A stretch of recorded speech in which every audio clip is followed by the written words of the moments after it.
Bautízame, Señor, con tu Espíritu. Bautízame, Señor, con tu Espíritu. Bautízame, Señor, con tu Espíritu. Bautízame, Señor, con tu Espíritu.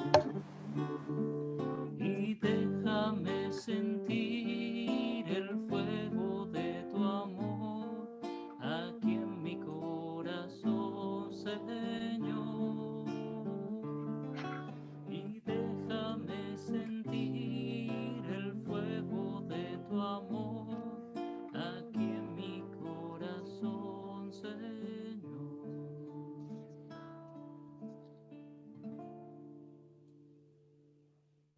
Entonces comencemos en el nombre del Padre, del Hijo y del Espíritu Santo. Amén. Espíritu Santo, necesitamos de tu efusión en nuestros corazones. Hemos comenzado el Adviento y a veces esperamos por tantas cosas. Esperamos que se acabe la pandemia, esperamos que la gente no se enferme, esperamos que los problemas se acaben, que nuestra propia conciencia esté en paz. Envía ese Espíritu Santo entonces y permite que este texto de Marcos que vamos a leer sea como la primera vez, que aunque recordemos alguna cosa, que sea la primera vez que se pegue en nuestro corazón y que volvamos carne este texto en nosotros.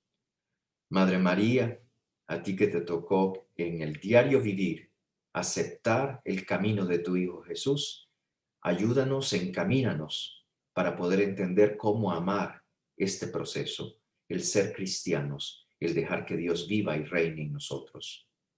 Gloria al Padre, gloria al Hijo y gloria al Espíritu Santo, como era en un principio, ahora y siempre, por los siglos de los siglos. Amén. Muy bien. Pongo el texto en la pantalla entonces para comenzar y proclamarlo. Es acerca de Juan el Bautista. Por supuesto que todo siempre es acerca de Jesús, pero en este texto es Juan el Bautista el que aparece y aparecerá también el miércoles siguiente para el siguiente fin de semana y luego será María. Bueno, este texto está tomado de Marcos capítulo 1 del versículo 1 al 8. Comienzo del Evangelio de Jesucristo, Hijo de Dios. Conforme está escrito en Isaías el profeta, mira, envío mi mensajero delante de ti, el que ha de preparar tu camino. Voz del que clama en el desierto. Preparad el camino del Señor, enderezad sus sendas. Apareció Juan bautizando en el desierto, proclamando un bautismo de conversión para perdón de los pecados. Acudía a él gente de toda la región de Judea y todos los de Jerusalén, y eran bautizados por él en el río Jordán, confesando sus pecados. Juan llevaba un vestido de piel de camello y se alimentaba de saltamontes y miel silvestre. Y proclamaba, detrás de mí viene el que es más fuerte que yo, y no soy digno de desatarle, inclinándome la correa de sus sandalias. Yo os he bautizado con agua, pero él os bautizará con Espíritu Santo. Palabra del Señor. Gloria a ti, Señor Jesús. Lo primero en la lección siempre es repetir o rememorar qué fue lo que leímos en el texto. Marcos nos presenta ese evangelio, nos da un texto del Antiguo Testamento, nos dice que mandaré a alguien delante de ti, nos cuenta que Juan el Bautista aparece en el desierto, que mucha gente va a escucharlo y a bautizarse, y Juan nos presenta a uno más grande que viene detrás de él. Juan bautiza con agua, el que viene bautizará con Espíritu Santo. Eso es a grandes líneas. Desarrollemos un poquito. Primero, el Evangelio de Marcos, lo que les decía, tenemos 4 evangelios y Marcos es el más temprano que apareció y que comenzó a circular. Apareció como por el año 70 después de Jesucristo. Y hay muchos testigos en realidad que cuentan de la aparición de este evangelio y nos dicen que la fuente, es decir, la persona que pudo haber dado la información, fue el apóstol Pedro.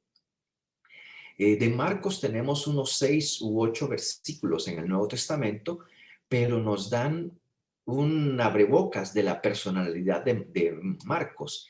Le llaman Juan Marcos y dice que era el sobrino de Bernabé. Bernabé fue el que educó a San Pablo y San Pablo, Bernabé y Marcos fueron a predicar. Marcos se desapareció y se regresó a Jerusalén. Y Pablo no quedó tan contento, no quiso predicar más con él. Pero al final de sus días, San Pablo, dirá que Marcos ha hecho cosas grandes por la evangelización y él está agradecido a Dios por la vida de Marcos. Hay un señor Papías, nació en el año 60, cerquita de la publicación del Evangelio de Marcos. Y él se murió en el año 120, pero él vive en Turquía. Pero él menciona a Marcos y a San Pedro juntos y que lo que él sabe es que Marcos era traductor y le traducía a Pedro y que cuando Pedro predicaba era Marcos el que estaba cerca de él. Marcos es el más corto de los evangelios, 16 capítulos, con un acento muy grande en la pasión. Desde el capítulo 3 escuchamos que ya después de un encontronazo en la sinagoga, ya están planeando cómo matarlo, desde el capítulo 3. Y desde el capítulo 12 hasta el 16 es como la última semana de la vida de Jesús, las últimas 2 semanas. Bueno, les propongo dividir esta lección de ese texto que suena tranquilo, lo hemos escuchado antes, pero me gustaría dividirlo para contarles más o menos cómo fue la composición. El comienzo del Evangelio de Jesucristo, Hijo de Dios, porque es raro que lo comience así, que lo tomemos como primera parte. Segundo, la introducción que toma de un texto de los profetas.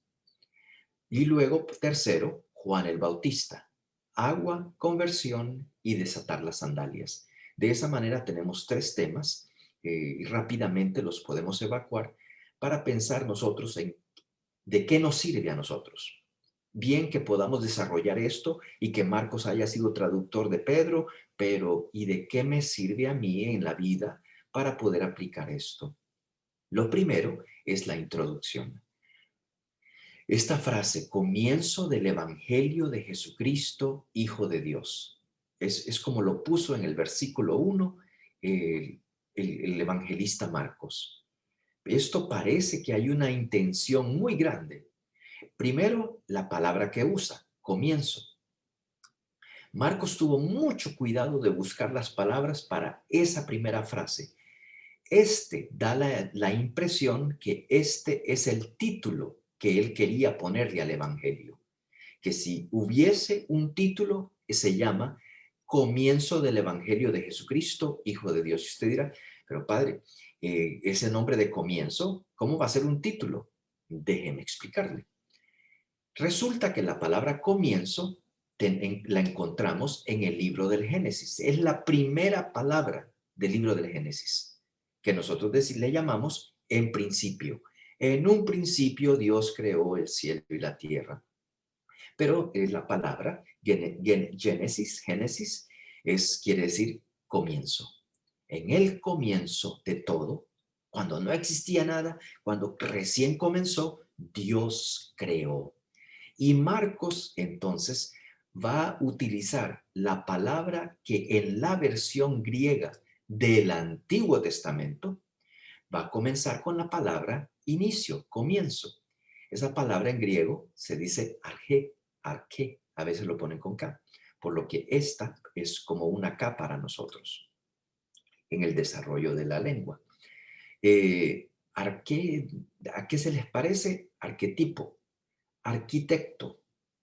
En español suena un poquito diferente, arzobispo, pero en inglés archbishop y en francés l'archevêché son justamente derivados de esta palabra, que eso quiere decir que el arquetipo es el modelo primero, el tipo primero, es la fuente de donde salieron los demás modelos. El arquetipo es el primero.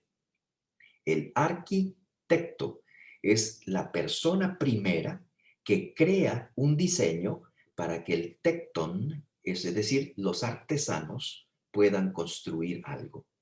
Y el arzobispo tiene varios obispos en su diócesis, pero él es el obispo principal que coordina la pastoral.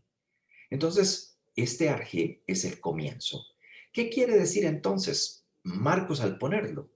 Este es el comienzo de la nueva creación, así como en Génesis fue el comienzo de la creación de Dios para el cielo y la tierra. El evangelio que les voy a presentar es el comienzo de la nueva creación. Y ese principio es Jesucristo, Hijo de Dios. Pero en el texto en griego lo va a separar. Jesús, Cristo. Y así es. Les explico más. No es un accidente en Marcos que nos hable de evangelio, porque dice comienzo del evangelio. Es que él ya sabía que le quería poner evangelio. No, lo que él está diciendo es que, como la palabra en griego, evangelio, significa buena noticia, él está diciendo es este comienzo es una buena noticia. Y esta buena noticia es alguien más. Eu angelos. Ustedes ya han escuchado ángelos en algún lugar, ángel, que se lee pues en el texto en griego, lo pongo aquí, argetu angelou, Jesucristo huio tu teu, y es el comienzo del evangelio Jesucristo, Hijo de Dios. Entonces, este ángelos, que nosotros lo conocemos como ángel, significa mensajero. Vino un mensajero a una joven que vivía en Nazaret, puede ser traducido como mensajero o como ángel. Y entonces, pues eso lo digo solamente para relacionar una palabra con la otra. Pero ángelos la palabra evangelio es buena noticia, buen mensaje. Entonces, ¿cuáles serían las buenas noticias o cuál sería el buen mensaje? La buena noticia, es decir, evangelio, es Jesús es Cristo, Jesús es Mesías y es el Hijo de Dios. Fue así como Marcos trató de comenzar su evangelio, ese es el título. Es decir, yo les traigo el comienzo de una nueva creación, que es una buena noticia. ¿Y cuál es la buena noticia? Que Jesús es Cristo. Jesús es el Mesías que tiene todo poder y es Hijo de Dios. Nos pone todo al principio para que usted de una vez diga, estamos siendo recreados y esto es buena noticia para mí porque Jesús tiene todo poder en sus manos. Muy bien. El título se encuentra, es Hijo de Dios, lo encontramos en la crucifixión, lo encontramos al principio, en el principio del Evangelio de Marcos, y lo encontramos en la crucifixión, cuando el centurión va a decir, este era Hijo de Dios. Entonces hay como un comienzo y un final. Un comienzo en el principio del Evangelio y otro en el momento último del sacrificio de Jesús, que alguien dice y alguien que no es de Israel. No es un sumo sacerdote, no es un fariseo, sino que es un centurión romano y va a declarar, en verdad, este era el Hijo de Dios. Marcos 15:39. Entonces es como un libro que tiene un broche al principio y un broche en la crucifixión para decir, se fija, este es. El día de la resurrección, mientras los discípulos estaban a la mesa, que es la Eucaristía, Jesús se les aparece y los manda a ir por todo el mundo a predicar el Evangelio. ¿Y cuál es el Evangelio? Me regreso. Es la buena noticia, el Evangelio es que Jesús es Cristo, que es Hijo de Dios. ¿Qué esto quiere decir? Hay esperanza, hay algo bueno que está pasando. Y Dios en sus manos, en Jesucristo, tiene el ritmo de la historia. La historia no es más grande que Dios. Dios es más grande. Y en Jesucristo, que es Dios, es el Hijo de Dios, Jesucristo tiene ahora las riendas de la historia humana. Eso no quiere decir que Jesucristo va a manipularte, que Jesucristo va a obligarte a algo. No, eso quiere decir que Jesucristo conoce por lo que tú pasas, lo que tú sientes y lo que tú sufres, lo que te cuesta, cómo es ser la vida para ti. Esa la conoce Jesús. Y Jesús va a decir, pues ya tengo el camino abierto para que tú puedas tener vida eterna. Y esa es vida nueva para ti. Esa es buena noticia. Es vida buena y buena noticia. Porque entonces yo no estoy en este mundo para sufrir. No, no, no, no. Hay algo nuevo en una vida nueva, potencialmente divina, que Jesús quiere decir, se abre esa oportunidad para ti. Y está en ti de tomar la decisión. Más adelante explico por qué.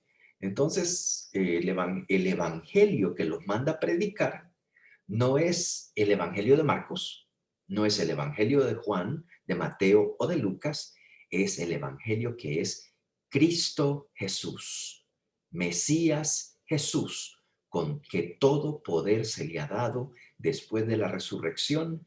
Él les dijo, todo poder se me ha sido dado. Y ellos preguntaron, ¿entonces vas a cambiar la sociedad? Eso no les interesa a ustedes.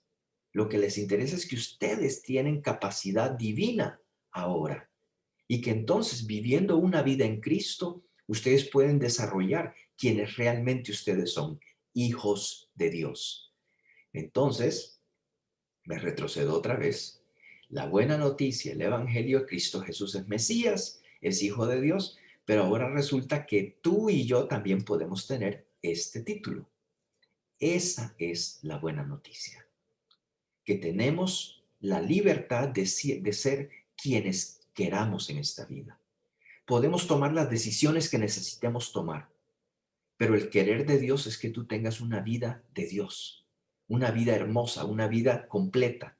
Y decía antes en otros estudios bíblicos, Dios quiere que tú seas realizada, que seas una mujer y un hombre realizado, que digas, me encanta mi vida y me encanta cómo me siento siendo de Jesús, siendo de Cristo.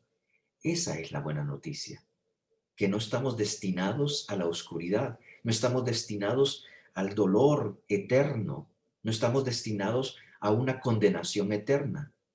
No, tenemos esperanza.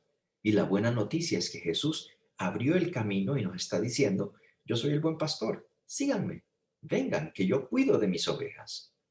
Bueno, avanzo. Marcos nos ha dado el contexto entonces para que el cristiano entienda y sepa interpretar todo lo que viene en su vida, como si nos estuviera diciendo, no tengas miedo del rechazo de las autoridades en el caso de Jesús. Recuerda que Jesucristo ya es el Hijo de Dios, es ya el Señor. Admírate de los milagros, pero no como soluciones rápidas a la enfermedad, sino sabiendo que Jesús es el Señor. Esta experiencia es entonces un éxodo, es un camino. Así como el pueblo de Israel salió de Egipto y tuvo que pasar por el desierto, así nos toca a nosotros en un éxodo diario, con dudas, cuando uno encuentra problemas en su vida, en su familia, enfermedades, y que uno se cuestiona muchas cosas. Y saber que Dios en medio de eso está presente, que Dios no te ha mandado nada de eso a veces, que han sido cosas que pasan, como cuando nos enfermamos, nos da una gripa, nos da algo, pero que Dios tiene la última palabra en medio de esto. Esto le pasó muy duro al pueblo de Israel, y me quito el compartir. Le pasó al pueblo de Israel cuando lo deportaron, en la primera deportación que hubo, cuando ellos estaban en Israel, año 722. Las deportaciones comenzaron como el 735 hasta el 710, pero en el 722 antes de Jesucristo, entonces, en la mayor parte de la deportación pasó. la gente en Israel se estaba portando muy mal. Se olvidaron de la ley de Moisés y comenzaron a maltratar a sus hermanos y hermanas, a oprimirlos, a venderlos como esclavos por cosas pequeñitas. Y resulta que, por supuesto, el que vino, el imperio asirio en ese momento, con Tiglat-Pileser, se llamaba el rey, él no pensaba en nada de la ley de Moisés cuando los invadió. Lo que él pensaba era impuestos. No pagaron impuestos y les caigo encima. Deportó a un montón de gente en el curso de 20, 25 años. Cuando ellos estaban en Asiria, presos, tuvieron el momento de discernimiento personal y dijeron, Dios se vengó de nosotros. ¿Y por qué? Porque nosotros maltratamos a nuestros hermanos y ahorita ellos nos están maltratando a nosotros. Les cayó el 20, se dieron cuenta. Pero lo que estaban meditando mal era que Dios los estaba castigando. Y entonces viene Isaías, que también está deportado. Y Isaías comienza a dar una profecía. Y la profecía es que ha nacido un renuevo de la raíz de Jesé. La raíz de Jesé que estaba ya seca. No había nadie bueno capaz de ser el rey de Israel. Pero Dios va a soplar su Espíritu Santo, espíritu de sabiduría, espíritu, y lo va a nombrar 4 veces por los 4 puntos cardinales para decir, Dios es más grande que la tierra, Dios es más grande que tu problema, Dios es más grande que todas las preocupaciones que uno pueda tener. Y después comienza a decir, la nueva organización, cuando tú te das cuenta de quién eres en esta creación, es que ahora eh, la vaca se sentará con el oso. Y dice el texto, era el texto de ayer de la Eucaristía. Muy lindo y presenta que hasta los niños pueden jugar con serpientes y es diferente. Es una nueva creación. ¿Quiere decir que todo es perfecto? No, lo que quiere decir es que cuando Dios está en ti y tú entiendes cómo trabaja Dios y te dejas amar y guiar por Dios, tu realidad comienza a tomar tintes distintos. Y es allí donde el texto de hoy, con el principio del Evangelio de Marcos, es el comienzo de una nueva creación y es una buena noticia para ti. Porque cuando Cristo es el Señor, el Hijo de Dios, tu vida es diferente. Tu vida comienza a tener tintes de resurrección, no de acusación o de muerte, sino de resurrección. Me devuelvo de nuevo al texto. Y entonces, ese es el éxodo que usted y yo tomamos. Un éxodo de darnos cuenta dónde estamos y a dónde queremos ir. No juzgamos los eventos que nos pasan a la luz del dolor y la confusión, porque podemos decir, ay, entonces mi vida es una vida de sufrimiento para todo el resto de mi vida. No, sino que la ponemos a la luz de aquel que es el Señor. ¿Qué quiere Jesucristo de mí? ¿Qué puedo cambiar?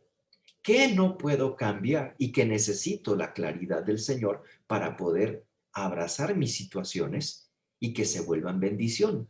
Porque Jesucristo transforma todo. Hasta la cruz se volvió un signo de bendición, tanto que nosotros la utilizamos, la cargamos, que es lo que era el instrumento de suplicio, es un signo de que Jesús es el Señor, es el Mesías, es el Hijo de Dios. Y eso puede pasar en tu vida. Por eso el Evangelio no es una oferta.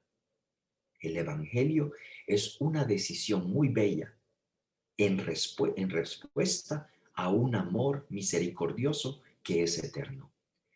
Cada persona cristiana, entonces, debe entrar en el éxodo de la vida hasta hacer la experiencia total que Jesús es el Cristo, el Hijo de Dios, en su vida. Y usted no puede coordinar cómo va a ser Jesucristo, el Hijo de Dios, en la vida de otros. Usted solamente lo puede coordinar un poquito en la suya y decirle al Señor, aquí estoy, vengo a hacer tu voluntad y quiero hacer tu voluntad. Dame la fuerza, guíame, dame discernimiento. Pero entonces es un éxodo, un camino todo el tiempo. Somos cristianos en camino. Ahora, me salgo entonces de solo la primera frasecita del Evangelio de Marcos. Comienzo del Evangelio de Jesucristo, Hijo de Dios. Es una promesa ya, solo el título es una promesa de vida y vida eterna. Ahora, lo siguiente entonces, ¿a qué se debía? Lo llamamos nosotros, es un prólogo. Está citando al profeta Isaías. Decía el texto, conforme está escrito en Isaías el profeta, mira, envío mi mensajero delante de ti, el que ha de preparar tu camino. Y eso, pues, por supuesto, yo le pongo aquí el autor, aunque el texto decía que era del profeta Isaías, en realidad es de Malaquías, pero es solamente la introducción. Después nos va a presentar lo que nosotros hoy conocemos como el capítulo 40 del profeta Isaías. Esta es la primera lectura de este domingo y se las recomiendo. Es maravillosa. Y también viene en ese estilo de la deportación de los asirios que les contaba antes. Ahora esta es otra deportación. Isaías 40 les va a dar la buena noticia. Usted va a escuchar que hay una buena noticia. Sube a un monte en alto y clama la buena noticia, que quiere decir evangelio. Entonces ya desde ese momento Isaías estaba también proclamando evangelio para el pueblo de Israel que estaba preso en el extranjero. Parecía que había algo difícil como un castigo, pero Dios no castiga. Jeremías es el que dice en el capítulo 2, el Señor no te castiga. Tu pecado es el castigo ya en tu vida. Pero bueno, capítulo 40 es hermoso, solamente tomo un pedacito de lo largo que es, lo vamos a escuchar en la primera lectura.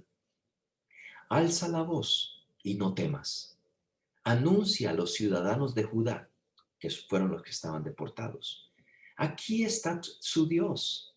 Aquí llega el Señor lleno de poder. Él que con su brazo lo domina todo. Y continúa el texto. Yo solamente tomo esto para decir, Isaías les quería decir, Dios está en control y Dios quiere ofrecerles oportunidades. Y a causa de sus decisiones mal tomadas, en el caso de Israel, que hicieron alianzas con Egipto, hicieron alianzas con todo el mundo, los profetas les decían, no, escuchen por favor a Dios, no a los gobernantes extranjeros. Ustedes son pueblo de Dios, no pueblo de Egipto, no pueblo de ningún otro lugar. Y cuando los deportaron, se sintieron de nuevo perdidos. Pero el profeta les recuerda, Dios es más grande. Dios con su brazo lo domina todo. Y Dios es el único que puede hacer un derecho de algo que estaba errado. Así que si se permiten que Dios trabaje en ustedes, ustedes verán que el brazo del Señor lo domina todo. Esa es la parte entonces de el mensaje de los profetas citado en ese comienzo del Evangelio de Marcos. La tercera parte es Juan el Bautista. Agua, bautizo y conversión. Decía el versículo 5. Acudía a él gente de toda la región de Judea y todos los de Jerusalén, y eran bautizados por él en el río Jordán, confesando sus pecados. Traigo a su atención toda la región de Judea, todos los de Jerusalén, y esos toda y todos eran bautizados en el río Jordán y hacen una cosa, confiesan sus pecados cuando se bautizan. Esto desde este momento nos deja saber que este bautismo y la predicación de Juan el Bautista tiene algo especial. Importante también que es bueno notar que las personas pudiesen haber ido al templo. Y este es el desierto. Se supone que es la parte del Jordán que está cerquita de Betania, donde predicó Juan el Bautista, en este momento explicado por Marcos. ¿Por qué no en el templo? ¿Por qué no en la sinagoga? Porque es obvio que la gente ya no está encontrando respuestas ni en el templo, ni en la sinagoga, ni con los líderes religiosos. Ahora vienen buscando en el desierto. Juan el Bautista está proveyendo perspectivas nuevas. Y recuerde que esto es cerca del río Jordán, que esto es importante para nosotros. Juan el Bautista decidió ir a predicar y hacer estos bautismos, no los podía hacer en el desierto, tenía que hacerlos donde hubiese agua. Y lo hizo cerca del río Jordán, en el río Jordán, el bautismo mismo, porque por el río Jordán ellos se recuerdan muy bien, todo el mundo, que cuando vinieron de la esclavitud y pasaron por el desierto, el primer lugar en, con, con la cara a la tierra prometida fue al lado del Jordán. Entonces les preguntaron, ¿deciden ustedes entrar y tener a Dios como su Dios y seguir sus leyes?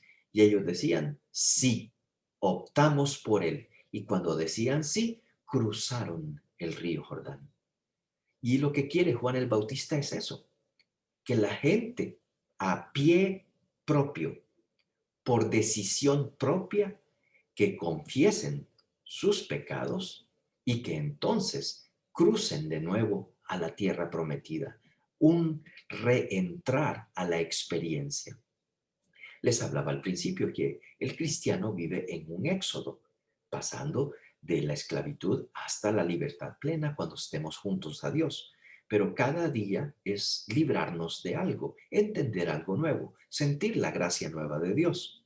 Entonces es un éxodo diario, no se acaba, lo que significa que es una formación permanente con la Biblia, con la oración. No es que ya oré hace 20 años, eso fue hace 20 años. Ahora, el día de hoy, la palabra de hoy, no te pedimos que te vuelvas monja ni sacerdote, pero sí que la palabra de vida de aquel que puede liberarte, que la tomes en serio en tu vida y que le des un lugar para que se vuelva carne. Entonces, ese es el proceso que propone Juan el Bautista para cruzar. Versículo 6. Juan llevaba un vestido de piel de camello y se alimentaba de saltamontes y miel silvestre. Esto al principio del Evangelio lo que hablaba con respecto a los profetas, que era la citación, yo envío un profeta delante de ti, que era de Malaquías, pues se está refiriendo a esto. ¿Por qué? Porque Elías en el Antiguo Testamento hacía lo mismo que Juan el Bautista. Así que está diciendo, aquí hay una unión del Antiguo y el Nuevo Testamento.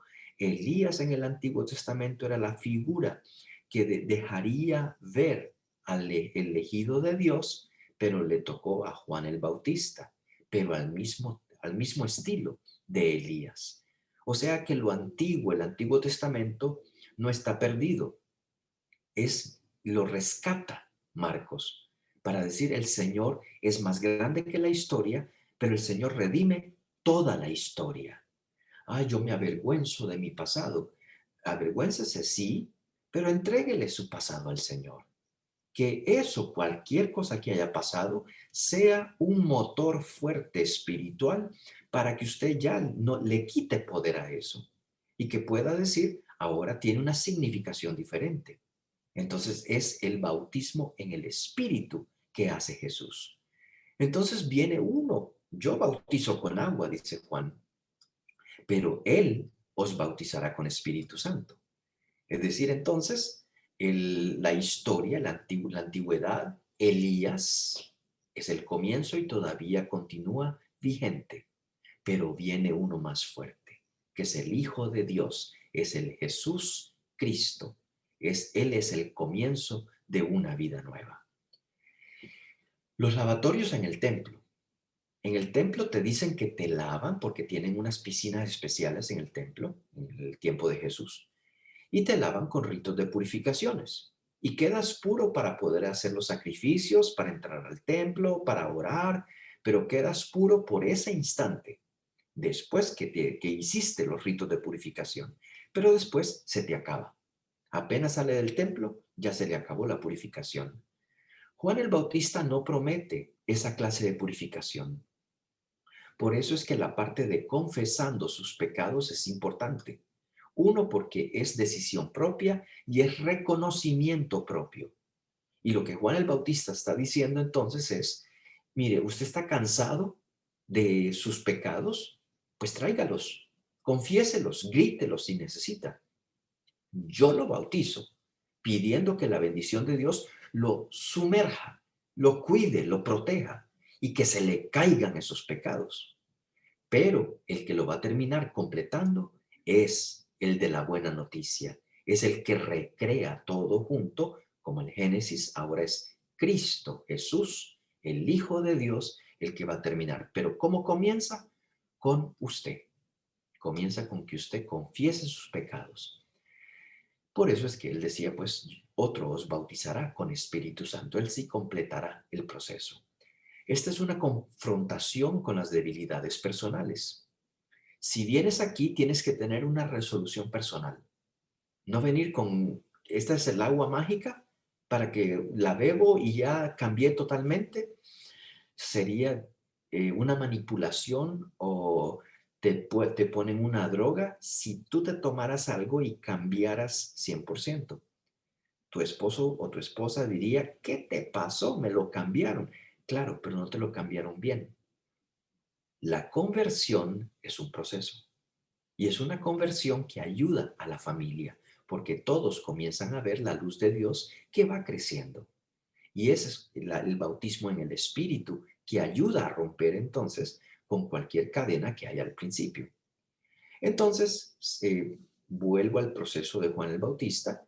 Él es diciendo, aquí hay una decisión personal, una resolución personal. Y yo te sumerjo en el agua para que tú continúes tu proceso. Yo no te prometo aguas de purificación como en el templo. Lo que yo te prometo es un bautismo de conversión.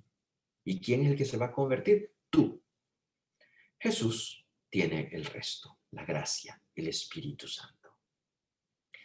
Entonces, a este punto, para meditar, Marcos nos presenta el Evangelio como buena noticia, pues es la presencia de Cristo misma. ¿Hasta qué punto estoy viviendo la vida de Cristo? ¿Es eso buena noticia? Número 2, me doy cuenta de que este mensaje se refiere a mi propia salvación, la que nos trae Jesucristo. ¿Se está cumpliendo? Es un mensaje personal, no es un mensaje para los otros. La predicación y las profecías de Elías, perdón, de Isaías y Malaquías abren la puerta a las posibilidades que se presentan. Pero a final de cuentas es un mensaje que es para tu propia salvación, diciéndote, hay un comienzo. Es que ya comenzó en ti. Es que es buena noticia tener al Señor contigo. Es que has evolucionado en tu camino de cristiano, de cristiana. ¿Cómo manifiesto el Evangelio de comprometerme a cambiar seriamente con la fuerza de Cristo? Es decir, ¿cómo se te nota que estás en ese proceso? ¿Cómo manifiestas en tu casa? Porque en tu casa tú regresas de la oración y regresas de pedir Espíritu Santo y de confesarte, pero ciertos de los mismos problemas estarán allí. No por haber ido a la oración, de nuevo, como que el Señor va a decir, voy a manipular a todo el mundo en tu casa para que todo sea perfecto. No, las cosas serán como las dejaste cuando te fuiste a la iglesia a confesarte. Pero quien ha cambiado un poquito en esa ida a la iglesia, eres tú. Y entonces es donde tú puedes decir, hoy me encontraré con la misma gente y con las mismas cosas, pero yo voy a reaccionar diferente. Eso es manifestar el Evangelio. No lo manifiestes solamente personalmente, en el sentido de un esfuerzo mío. Soy yo el que hace el esfuerzo. No, es que es con la fuerza de Cristo. Y entonces ahí es donde necesitamos comprometernos en una oración constante, en un confesar nuestros pecados, en un alimentarnos de la palabra, para que sea la palabra nuestra fuerza y entregarnos siempre, confiados como Jesucristo, confiados a nuestro Padre, confiados a nuestro hermano Cristo y confiándonos, diciéndole pues, sé tú nuestra luz. Y cuando estemos frente a los problemas, tenemos la posibilidad de sentir la luz de Jesucristo y de decir, está bien, voy a actuar con la luz de Cristo hoy. O decir, me vale, hoy se me sale el mismo de antes, el mismo grito, las mismas cosas. Entonces hay que recomenzar. Por eso esto de manifestar es importante, porque puedo manifestar lo que ya tenía antes y que se repite, o algo que con la fuerza de Cristo comienzo a cambiar. No es que te aguantes todo lo que te hacen. Si hay abuso, lo tienes que detener. Pero que entonces sientas que no es parar el abuso volviéndome abusador de los demás, abusadores de los demás, sino que haya una conversión personal, tan buena conversión que ahora me amo y no me dejo que nadie me ofenda entonces, porque soy hijo e hija de Dios. Y esa es la manifestación de que Dios está haciendo algo en ti. Mi relación con Jesús en el número 4. Mi relación con Jesús, el Cristo, el Hijo de Dios, es permanente para que haya un comienzo, una buena noticia. Mi vida es de un creyente en Jesús que trae la salvación. ¿Se te nota que llevas a Cristo? Te confunden y te dicen que eres cristiano y cristiana. Se te nota, hermana, que eres una cristiana seria. O solo pienso que Jesús es un personaje histórico muy importante y hago mis oracioncitas, pero no hay un compromiso interno en mi corazón. 5. Yo soy parte entonces de esta historia de salvación. El Señor me está invitando a entrar en esto. Y me está diciendo, después lo va a decir en el capítulo 1, versículo 16, dejen sus redes y síganme. En mí ha vivido el mal y se me anuncia el evangelio para arrepentirme y cambiar. Entonces, esta historia que se nos cuenta en Marcos y este comienzo de buena noticia es para todos. Pero de nuevo, hay una decisión personal que uno tiene que tomar por sí mismo, sin que nadie te diga, tienes que hacer esto. Esto es un proceso. ¿Hasta qué punto tengo la humildad de ir descubriendo estos aspectos de cambios en mi vida? Es decir, que tú puedas ver pequeñas chispas de lo que Dios me ha permitido evolucionar. No soy la persona completamente perfecta. Sí, claro, es que trato de hacer una buena dieta y aún con una buena dieta, a veces mi sistema no me responde. Personas que tienen diabetes, digamos, y que siguen una dieta rígida y aún así su sistema inmunitario, su sistema glandular, no les responde de la manera como les responde a otros. Y entonces hay gente que te puede decir, ¿de qué te sirve ir a la iglesia si no se te nota? Sí, pero voy a tratar todavía porque aunque demore, yo sé que el reino está allí. Yo sé que Cristo ya es Mesías e Hijo de Dios. Y es Él el que tiene el brazo fuerte en la historia. Es decir, puede ser lento y más lento de lo que tú esperarías. Puedes notar aún en esa paciencia, puedes notar en tus reacciones y vas descubriendo cómo Dios te va dando paz, aunque no haya los efectos requeridos, los efectos que tú esperabas, pero que tú sabes, aquí voy. Y es como un bautizo nuevo en el agua para permitir que haya un bautismo en el Espíritu.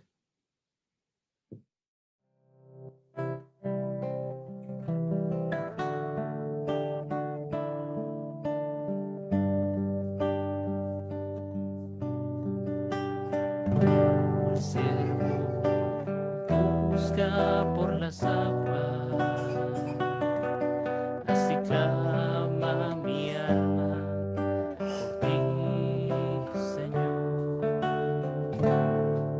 Día y noche yo tengo sed de ti, y solo a ti buscaré.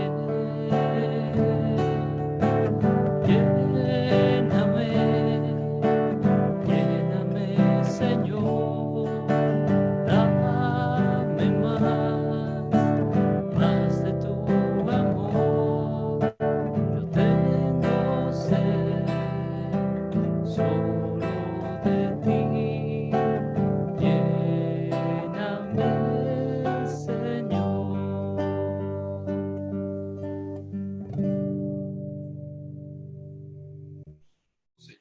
Gracias por derramar tu Espíritu Santo. Gracias por venir a este mundo y vivir entre nosotros. Gracias por no perder la paciencia con nosotros, que somos lentos de corazón. Señor, continúa derramando ese Espíritu Santo en nosotros, que nos dé el entendimiento y las luces necesarias para ver en dónde tenemos que ajustar, dónde tenemos que ajustarnos nosotros a tu voluntad, a tu camino, que sean las pequeñas chispas de alegría, de felicidad, de sentir tu amor presente en nuestro corazón, que nos guíen, oh Señor, y nos den fuerza para el cada día. Guía nuestra semana, guía este adviento, guía las oraciones, guía, oh Señor, las novenas que se hacen para la Navidad, para Nuestra Señora, que ya vamos a celebrar la Inmaculada, vamos a celebrar Nuestra Señora de Guadalupe. Señor, guíanos en todas estas devociones para que en todo entendamos cómo tú te hiciste presente, cómo tú te regalaste a nosotros y que te digamos, amén, Señor, gracias, te recibimos, guíanos, somos tuyos. Gloria al Padre, gloria al Hijo y al Espíritu Santo, como era en un principio, ahora y siempre, por los siglos de los siglos. Amén.